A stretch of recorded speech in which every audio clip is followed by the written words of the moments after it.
साल 1978 आपातकाल का दौर खत्म हो गया था। केंद्र की सत्ता में जनता पार्टी की सरकार थी। प्रधानमंत्री थे मोरारजी देसाई।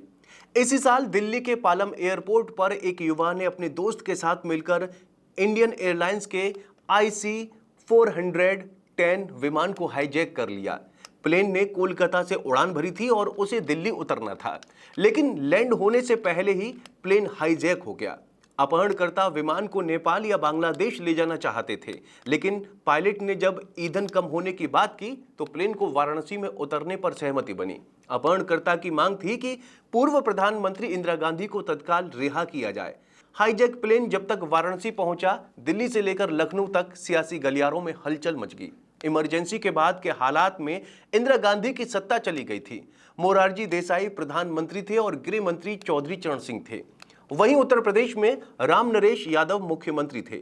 हाईजैक की खबर के बाद दिल्ली से लखनऊ तक फोन पहुंचा तो सीएम ने खुद वाराणसी एयरपोर्ट पर हमलावर से बात की और प्लेन को मुक्त कराया। प्लेन हाईजैक करने वाले का नाम भोलानाथ पांडे था। उनके सहयोगी देवेंद्र पांडे थे।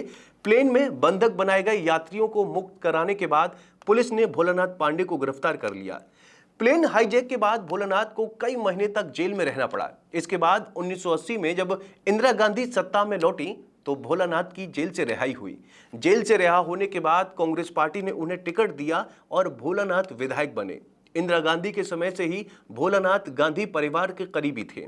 वो 1980 से 1985 और 1989 से 1991 तक 2 बार दोदा यानी अब बैरिया विधानसभा क्षेत्र से विधायक रहे।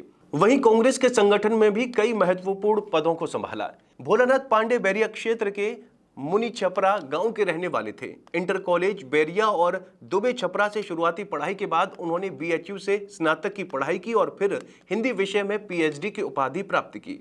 लेकिन 1980 के चुनाव में भोलानाथ पांडे ने दोबा के मजबूत नेता मैनेजर सिंह को हराकर पहली बार विधानसभा का चुनाव जीता। 1991 में जब उन्हें कांग्रेस पार्टी का राष्ट्रीय सचिव बनाया गया, उन्होंने आंध्र प्रदेश, महाराष्ट्र, पंजाब, कर्नाटक, उत्तराखंड और हिमाचल प्रदेश में उन्होंने पार्टी प्रभारी के तौर पर काम किया।